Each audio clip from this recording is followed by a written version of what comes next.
Hello and welcome to the very first episode of Bullish Baking. So this is going to be how to make an Irish Carbomb cake. I'm skipping ahead to the kitchen because the first part is making a mixture of Guinness, cocoa powder, and butter. So I have about 1 full cup of butter melted down into, let me quickly double check because I actually have a recipe printed out for this to give the most consistent version of this. I have other versions that have a lot more booze, but they can be more temperamental, so I'm just giving you guys the one that works 95+% of the time without any issue. So, I have about 1 cup of Guinness and 1 cup of unsalted butter that started out at room temperature. So, just trying to bring this up to a nice, easy simmer. It already smells amazing. I love the smell of Guinness. So, that is always an easy win for me. But you just heat up the Guinness, heat up the butter, let the butter melt into the Guinness, nice and easy. And then we're going to, once this comes up to simmer, which it looks like it's going to be up to here in a moment, going to add 3/4 of a cup of Dutch cocoa powder. Dutch processed cocoa powder. If you can't find Dutch processed, any cocoa powder will really work, but a Dutch processed cocoa powder works better than like a Hershey's. So, let me just get this back up, bubbling slightly.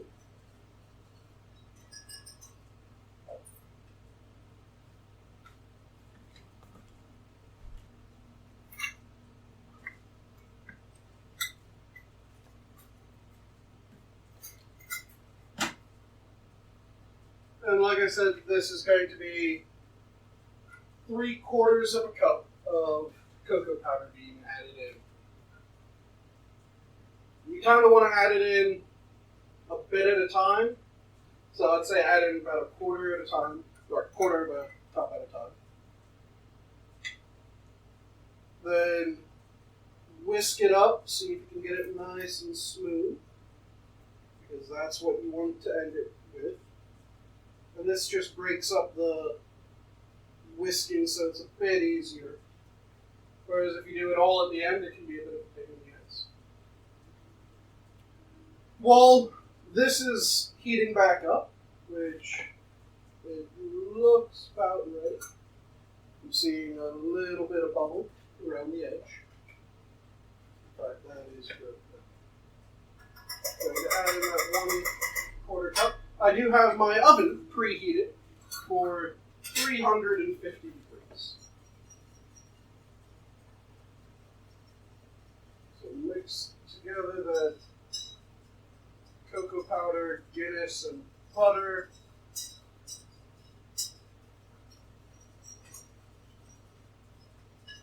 So it looks like all the lumps are already gone from that. So let me add in another 1/4 cup of cocoa powder.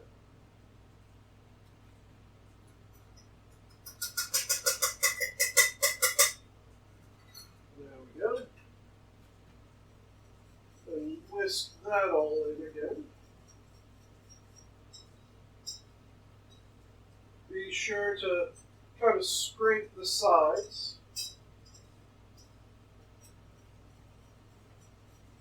And bitter smell coming off of this from the cocoa powder and Guinness gives a nice malty but slightly bitter note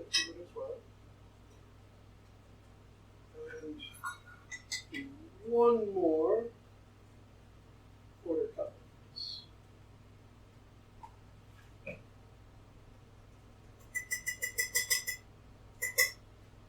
we go.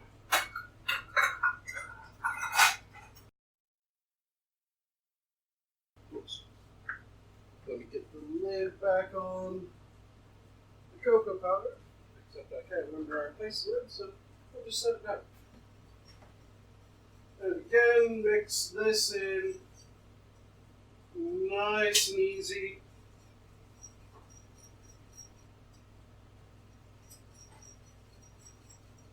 You want to make sure that it gets nice and smooth. And I think it's already that way. So, I'm going to take this off the heat. Let it cool down slightly. Notice any small lumps, just quickly get them mixed in. Man, that smells amazing. So that's good to go. And I will join you guys back at the desk for the next couple parts of this. Okay, so here we are back at my desk. So in this bowl back here, I have 2 cups of all-purpose flour, 2 cups of granulated sugar, 1.5 teaspoons of baking soda, and 3/4 teaspoons of salt. So just going to quickly mix that all up, make sure that it's thoroughly incorporated into itself so that it's just a homogeneous mixture rather than all those individual components. There we go, that should be good. Just get that off the edge. Then in this one, down here, I have 2 eggs and 3/4 cups. Oh, sorry, it's 2/3 cups. Big difference. 2/3 cups of sour cream whisked together. So I'm going to transfer this over into my larger bowl for the part that is going to be coming. Because we already made the Guinness and chocolate mixture, and that's going to be added straight to this. I've let it cool down so that I won't just cook the eggs as I add it. And what I'm going to do is just make sure by giving it a feel, whisk it back up because that butter likes to try to come out of solution. And this, if you have a electric mixer, you'll want to use the electric mixer for. But instead, I'm going to be using a electric hand mixer. It's sometimes called a boat motor, an immersion blender, only I have the whisk attachment, so it's just a hand whisk. And just making sure, yep, so you want to add this nice into this, make sure that all that Guinnessy butter chocolate goodness is out of it. Sometimes it wants to settle to the bottom and not get poured out. So let me actually use this to see if I can't get the last bits out. And like I said, you're going to be whisking this all together. If you're using a big standing mixer, then you could just add while it's in the mixer. Since I'm using just a hand mixer, I need to first get my power strip a bit closer to where I am. There we go. And just going to whisk this in. It'll make a god-awful noise on the screen.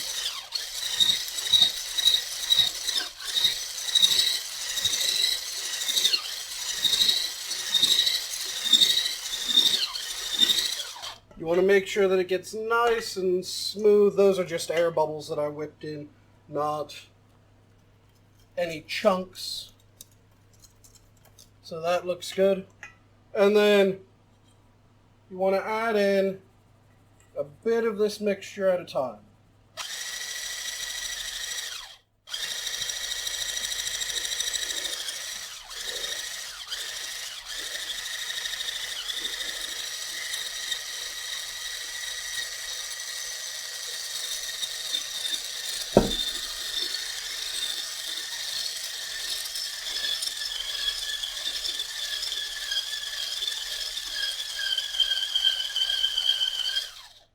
And at this point, this mixer is going to be useless. So I'm going to go back to that nice big wooden spatula / spoon that I have. I'm just going to make sure that this gets fully incorporated. Because nothing will ruin this cake batter more than if you have a pocket of that flour mixture that isn't fully incorporated. But that looks nice. That's a good consistency. So, off to the side, I have 2 lightly greased springform pans with some parchment paper. The parchment paper in this one is trying to lift up a little bit. So I'm going to move the cake batter into these springform pans, and then these are going into that preheated 350 degree oven. And I'll see you guys in a bit after that. Okay, so here we are. This is one of the cakes fresh out of the oven. So, like I said, I had a springform pan, so I just took off the walls of the pan. And now here's one of the 2 cakes that I made. It is still very hot, and I want to move it over to my wire cooling rack to get it to cool off more consistently. Burning my hand, so I need to grab a utensil to help out with this. So just going to slide this spatula underneath and peel that parchment paper off. So this is one of them, and then I have another one that I need to do the same thing to and set on my cooling rack as well. These springforms are fantastic because it makes getting the cakes out a lot easier. If you have the time, or if you're fortunate, or rather, if you have the money, or you're fortunate enough to already own a springform, I recommend using them.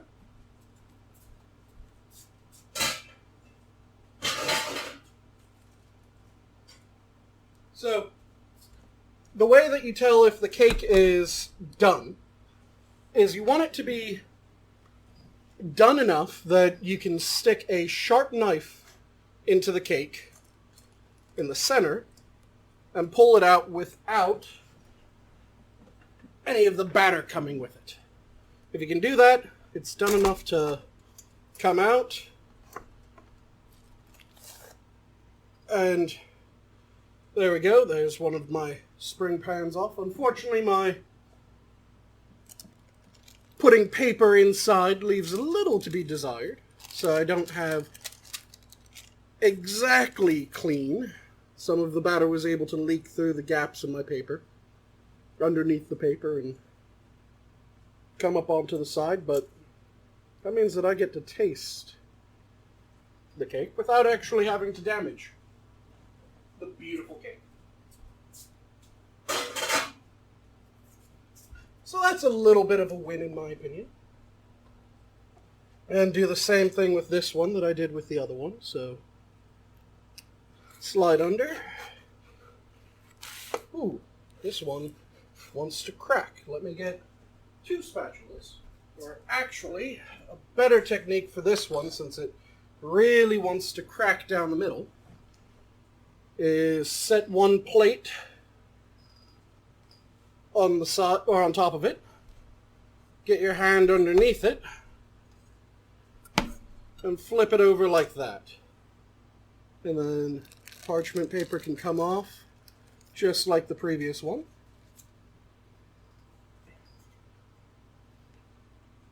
Don't forget that these are really hot because they just came out of the oven. I just juggled it between my hands because I forgot that fact. And it reminded me very, very quickly. So, now then I want to get this off onto my cooling rack. Would have been nice if I had done this one first because the first cake is holding together a little bit nicer. So what I'm going to do is I'm going to have to do this fairly quick in order to keep this one from trying to break on me. And didn't quite get it fast enough, so it did split in half. I'll need to remember that and see if I can't glue it back together with some of the ganache. That happens. It means that it won't be the prettiest cake when it's done. But trust me, the flavor is still there. So I don't really care about how pretty it is. And as you can no doubt tell, I wasn't the best at determining how much batter I put into each. You want to get them somewhat equal, but if they're like mine and you have one that's a little bit lopsided compared to the other, not too big of a worry. They'll still be delicious. So I'm going to set these off to the side and cool. And when I come back, we'll start my ganache. Okay, so here we are back at my desk. I have 8 ounces of a good bittersweet chocolate. Let me adjust the exposure here. There we go. A little bit easier for you to see. Which I've sliced up into nice small shards. And then I have 2/3 of a cup heavy cream that I heated up to a nice simmer. I let cool slightly just to make sure that it wasn't ridiculously hot. But the cream now goes into the chocolate. And you kind of let it sit for a little bit, occasionally stirring, just to make sure that the chocolate is all down, and it's more of a just kind of tamp it down into there rather than a proper stir, because you really want that hot cream to melt the chocolate. So that should take about a minute. So you're just going to let it sit, and then you're going to start mixing it around, stirring from the center outward until it's nice and smooth. If the cream wasn't quite warm enough for some reason, you can move this to a bit of a double boiler situation, which is why I have a nice heat-proof bowl. But ideally, you want it to be able to melt just with the temperature of the cream. So this is going to sit for about a minute. Then I'll mix it up a bit. And like I said, you don't want to mix it too terribly much until then. You just kind of want to make sure that the chocolate is down and in the cream. So if you had any mound that wasn't quite in the cream, knock it down a little bit. So this ganache is going to form that middle layer of the cake. if you've had a really good cake that's a multi-layer, there's normally that chocolatey goodness. That's this chocolatey goodness. So this is going to be just that 8 ounce, 2/3 of a cup of cream, or 8 ounce of bittersweet chocolate, 2/3 of a cup of cream that was heated up. Once the chocolate is melted in, I'll be adding let me quickly double check. I think it's 2 tablespoons of butter, and it is 2 tablespoons of butter. And I'm going to be adding 2 tablespoons of whiskey. This is one of the parts that I've made another version of this that is a lot more temperamental, where I use more whiskey in the ganache than just the 2 tablespoons.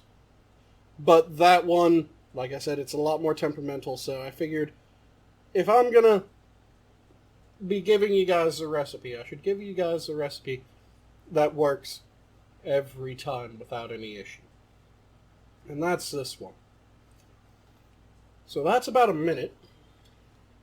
Let's see how this is doing. So move from the center out to the edge. Mix it round. The chocolate is melty, but it's kind of glooped up, so you just want to keep mixing it round from the center towards the edge. And you can see it getting nice and dark and chocolatey. Hopefully this will have enough heat in it to finish the job of melting the chocolate. If it doesn't, like I said, I can move it over into a double boiler situation, which I just put a pot of water on the hob, and I kind of nest this down in. A lot of people use a glass bowl for this. If you watch cooking channels on cooking shows on Food Network and stuff like that, typically they have a glass bowl, but you can do it with a metal bowl like this. Just has to be a good heat-proof, or not heat-proof, but good heat-safe bowl. Let me get the chocolate off this, make sure that it's not just going to keep getting caked onto the spatula and not actually melt. Once this is nice and smooth, which it can take a bit of stirring, that's when I'm going to start adding the butter and the whiskey. And I'm going to keep stirring it after doing so until it starts to cool and somewhat thicken up, because you want this to still be a bit warm, still be easy to pour, but kind of thick when you start. You want it to be a piping texture, I guess is the best way of phrasing it. So kind of like a homemade whipped cream, almost a little bit thinner, in order to be piped into the center of your cakes. So this will be the layer between my 2 cakes that I've made. And like I said, I'm going to use a little bit more, see if I can't kind of mortar the cake together with this delicious ganache where it started splitting.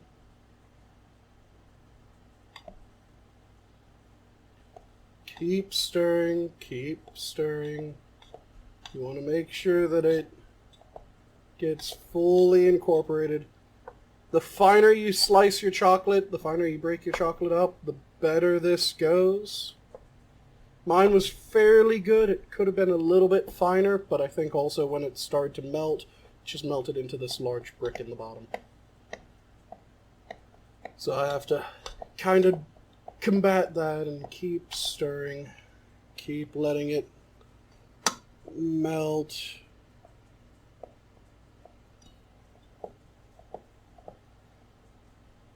Let me check the temperature. I'm going to have to move this to a double boiler. So I will join you guys after I get this completely melted down. And like I said, all I'm going to do is get a pot of water, put that on at a low temperature, get it to start boiling underneath my bowl. And let this chocolate very, very slowly melt. So I'll see you guys after that step. Okay, and here we go. After a little bit of time in that double boiler, I have this nice smooth sauce. So in with the about 2 tablespoons of butter that I said I had to throw in here earlier. This is already room temperature, so it should melt nice and easy into this. And there it starts to go already. And along with the butter, it goes 2 nice big tablespoons of your preferred Irish whiskey. I'm using some Jameson. 1, 2, and a splash for good measure. Never can have too much whiskey. Unless the ganache doesn't sit up, but I'm willing to give it a go this time round.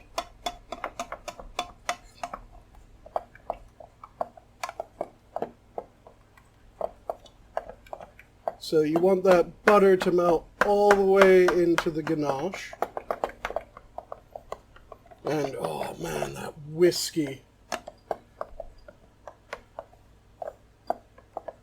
So let me flip this light around to show you the nice sheen on this ganache. I'm going to keep trying to scrape down from the edge as much as I can because there's all that amazing chocolate up there that doesn't want to come all the way down by itself.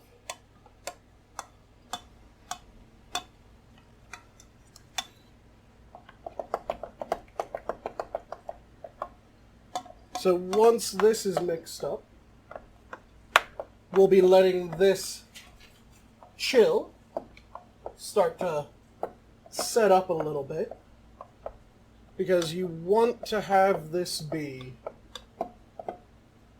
like I said, that nice pipeable consistency. So you don't want it really runny. This is far too runny. You want it to be a bit firm, not real firm, just a little bit thinner than a good whipped cream. So I'll let this set up and I'll join you guys back when it's looking good.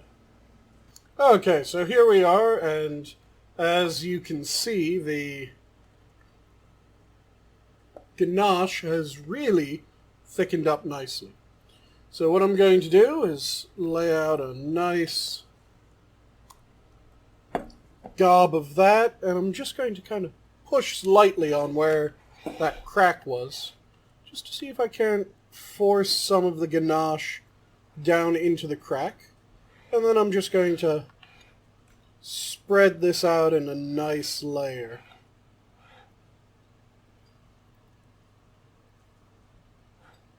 Let me get some more of this. This ganache is absolutely delicious. Like I said, I've done it with more whiskey than I've put in this time, even though I added that little extra bit when I said I was only going to put in 2 tablespoons rather. I decided to throw in a third there. But the more whiskey you add, the harder it is to get the ganache to set up. I've done it where I've added considerably more, but that becomes a hell of a lot more temperamental. And it doesn't always want to set up nicely. And as I said, I figure when I'm giving a recipe, I should give a version of it that is fairly foolproof. And this one is effectively that. This ganache will be able to set up nicely without any real change to it. And then you just spread this out. I'm going to make a fairly thick ganache layer because I want all of this delicious chocolatey whiskey in this cake. But yeah, the more whiskey you put in, the more difficult it gets to have the ganache set up right. But this is a nice, easy amount that should work every time that you make it. You want this to be a fairly level layer because the other cake is going to sit right on top of this. So you don't want the middle of it taller than everything else. And you kind of have to be careful with that because just by nature, as you're doing this, you'll probably end up mounting it in the middle a fair bit. So make sure that you scrape across the middle to the edge and really try to be conscious about getting the same thickness on the edge as you do in the center. That looks about right.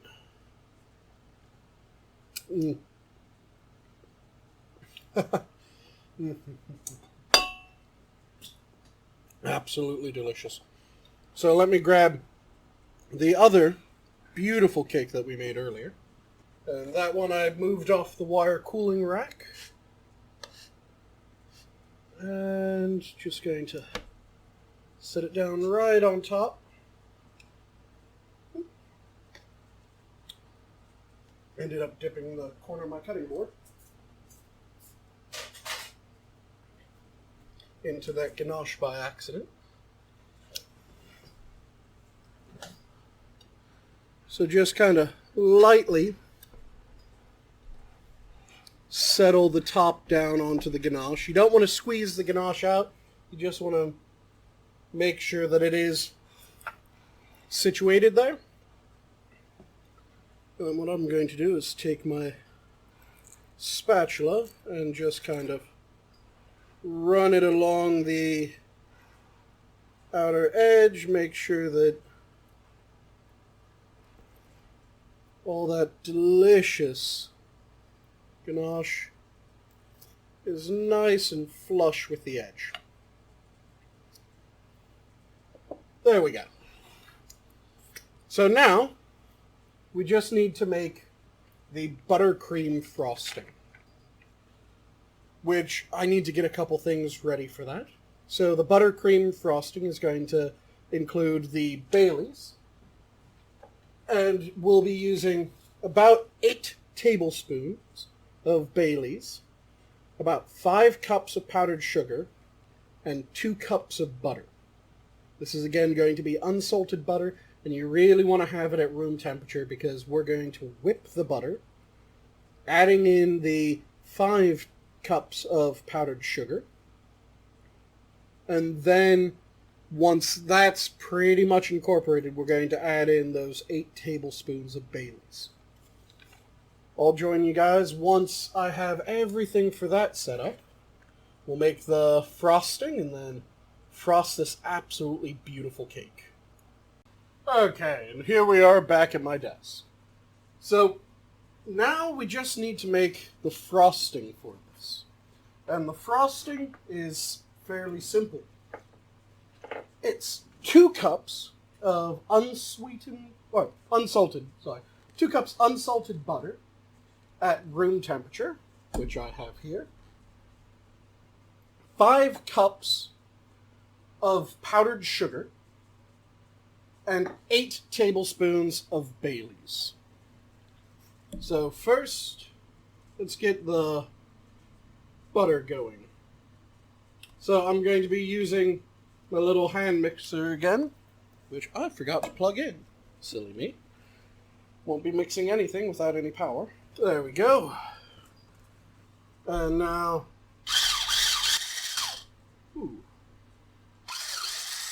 let's get this going. You want to whip up the butter first.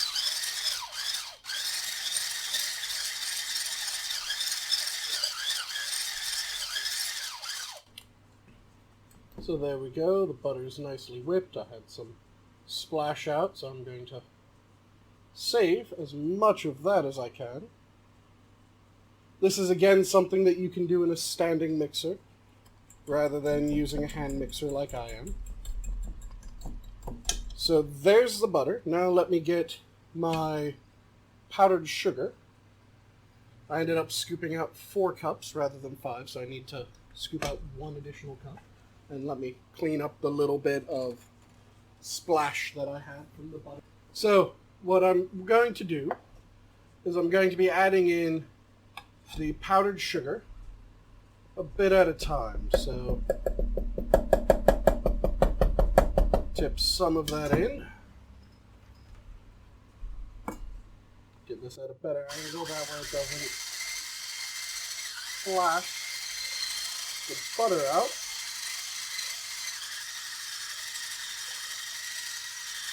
And you want to make sure that you scrape the sides, because the powdered sugar will try to escape up onto the side. So there's that sugar incorporated in. Add the next allotment of powdered sugar. And what I'm going to do is just to reduce how much tries to pop up out of here. Mix some of it in by hand, and now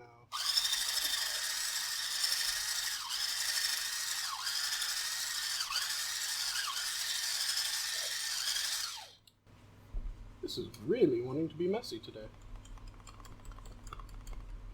Let me get a hand whisk and see how well I can do with a hand whisk rather than this, because this is wanting to be really messy. That happens every now and then, because that little hand mixer is extremely energetic. So let me grab my hand whisk. This will take more work, but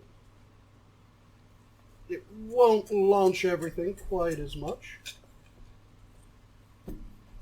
Let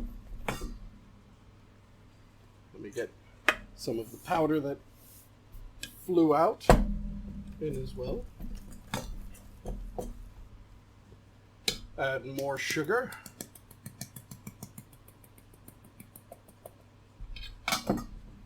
Mix that in as well.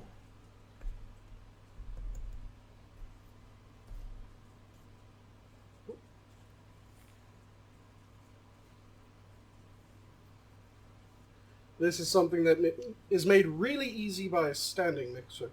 Or if you have a food processor, you can do it a bit at a time in the food processor. But I'm trying to make sure that I don't go too high-tech in this, so keeping it to hand mixers and just mixing by hand.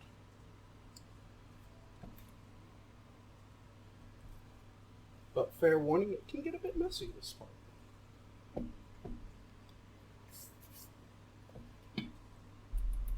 Add in more of the sugar. Get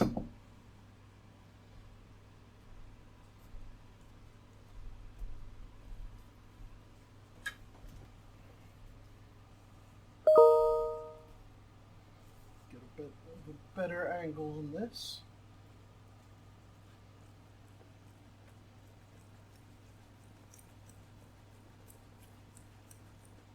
There we go. Give it a slight taste. Starting to taste like frosting. Then I'll add in the last bit of my sugar. Again, kind of tamp it down into the butter a little bit, see if I can limit how much of a mess it is while mixing it in. And then Start my mix.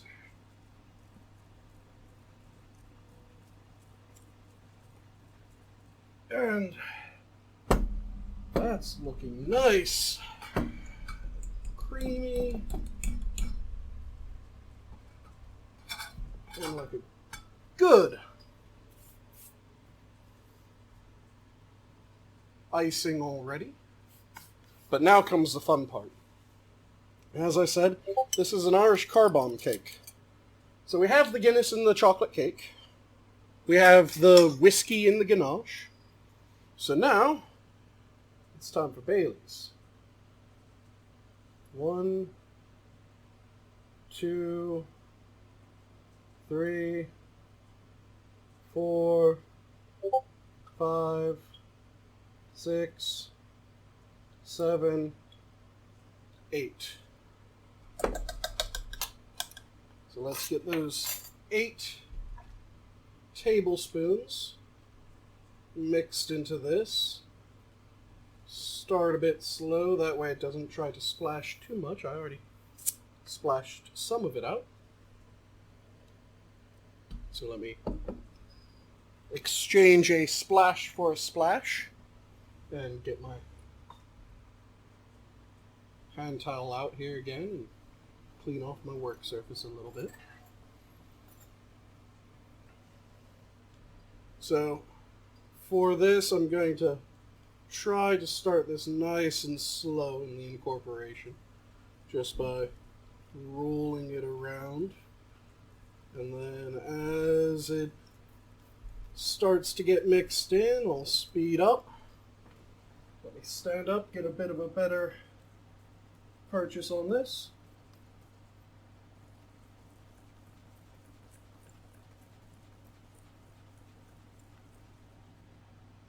And get that nice and creamy.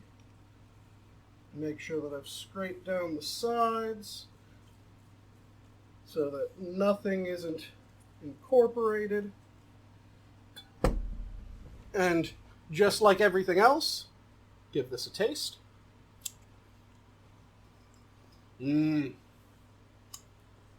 Gotta love Bailey's. A nice creaminess to it. Despite it being about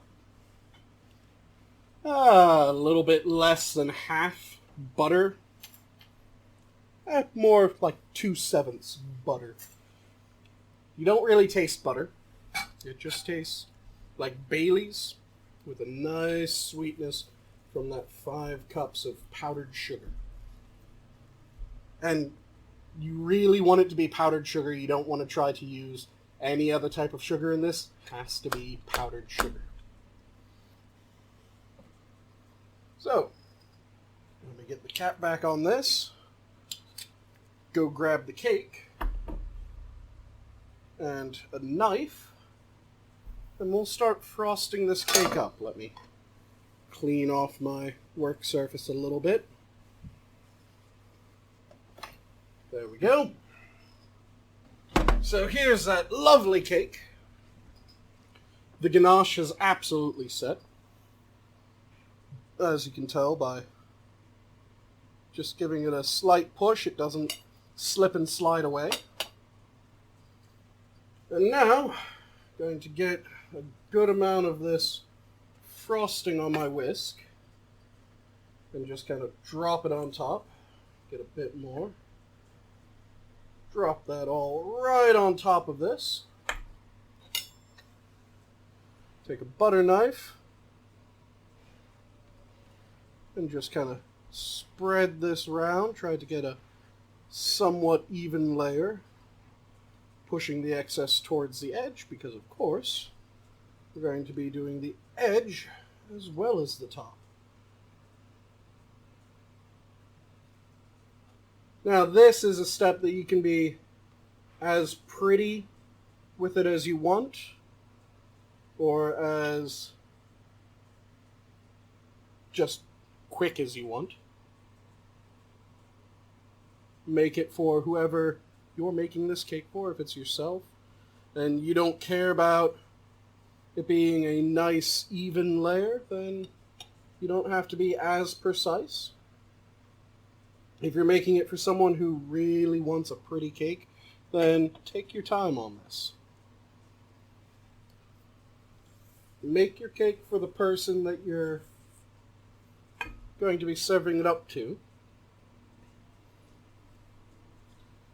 And just keep on dabbing more of this amazing frosting on top. This cake does keep for a rather long time, thanks to the amount of alcohol in it. The more alcohol you put in it, the longer it keeps. Because the alcohol is a fantastic preservative.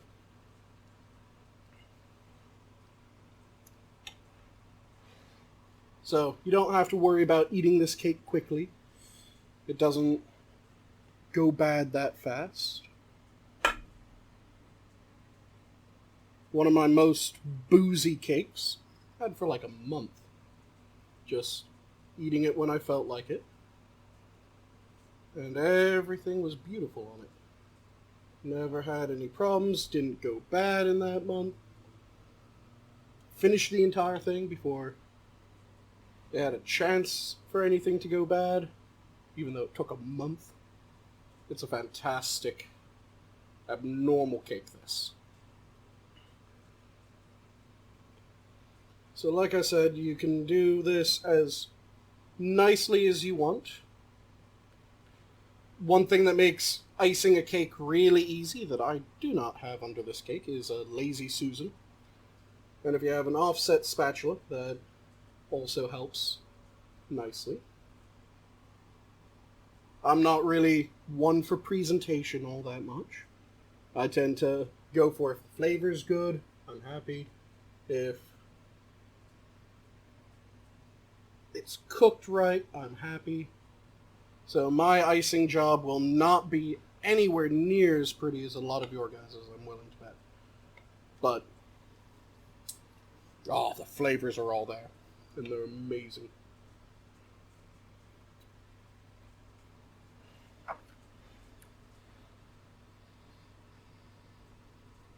The cake is trying to slide away from me rather than spin.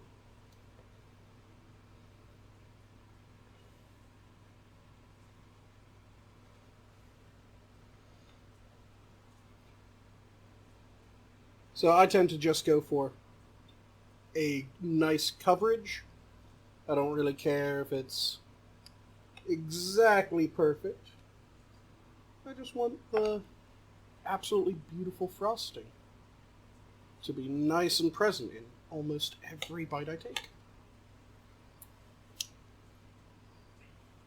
So my frosting escaped onto the side of the bowl. Get the last little bit of this out of the bowl and onto my cake. And that will be a finished Irish Carbomb cake. With all those lovely flavors of whiskey, Baileys, and Guinness.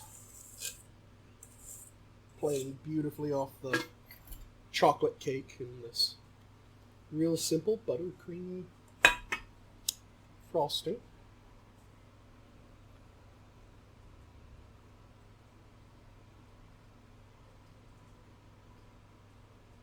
I think I have a rather thick layer of this frosting on top, but I kind of like that, so I am not going to do too much to thin it out. Like I said, a lot of you, will probably make this cake look a lot nicer than I do.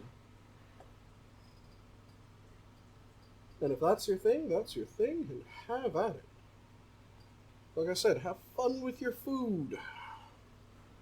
And that includes your cakes. In fact, it's almost especially your cakes you should have fun with. If you're the site that goes for presentation and pretty designs, cakes are absolutely beautiful.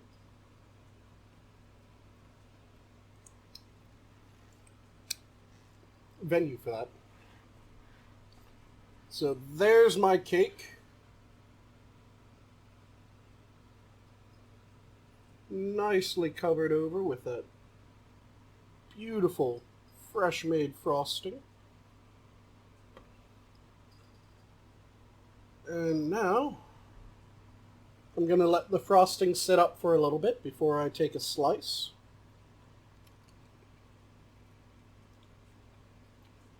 And I'll show you guys what the cross section looks like when I do.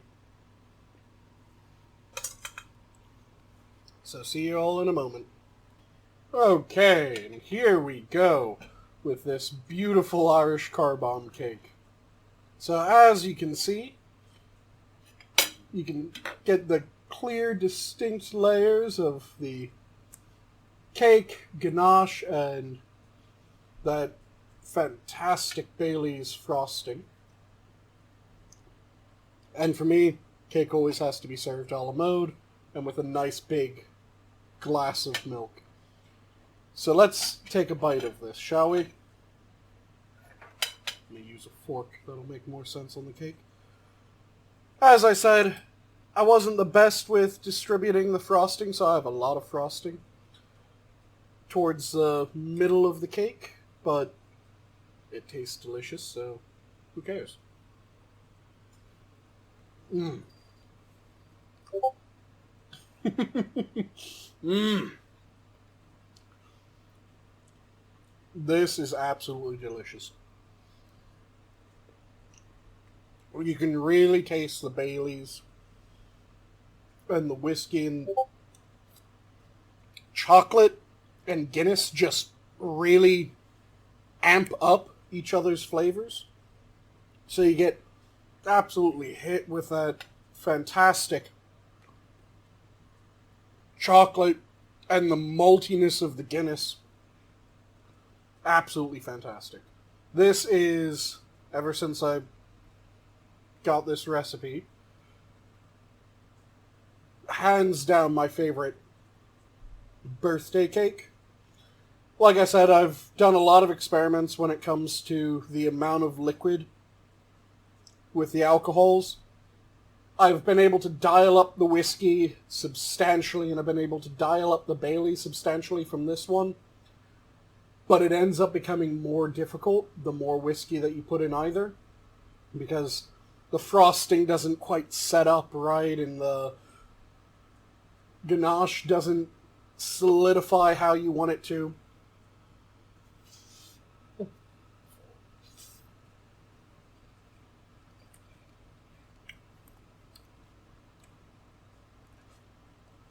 So you have to tweak things just ever so slightly in order to make sure that they get the right consistency. Plus, with my boozier version, it becomes danger cake for people that don't have a high tolerance. So I figure it's probably not a good idea putting out the recipe for a cake that most people, when they eat a slice, would get pissed off of. So instead, I gave you the easier version that still has full flavor, but you can eat a few slices without ending up drunk. This is absolutely fantastic, though. I'm going to continue chowing down on my birthday cake. Belated birthday, but still, I'll count it as my birthday cake. And I'll leave you guys off with my normal, try something new this week.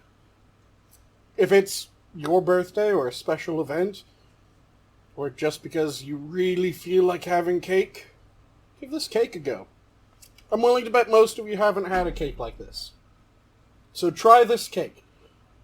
If you like Guinness, if you like whiskey, if you like Baileys, oh man, this cake is amazing. So give it a go. And with that, have a good one all.